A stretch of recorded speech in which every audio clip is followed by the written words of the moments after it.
You are looking at Julian's pronunciation guide, where we look at how to pronounce better some of the most mispronounced words in the world, like this other curious word. But how do you say what you're looking for today?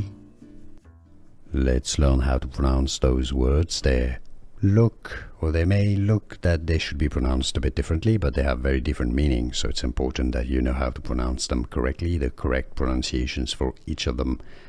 The meaning of the top word is essentially a bit of a student, a person who is taught by another person, especially a school student.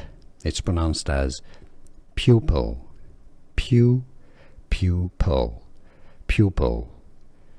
That's how you pronounce the top word. The second word is essentially a human being or the member of a particular nation or community.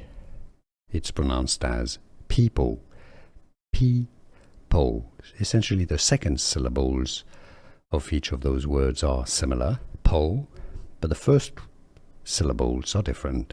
Pupil, pupil, the top word, people, people, pupil, people. Can you hear the difference? Can you pronounce them correctly? Was this any useful?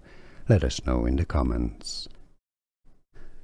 Here are more videos on how to pronounce more confusing words and names too many mispronounced. Like this video if you found it useful. I appreciate your support. I'll see you soon and thanks for watching.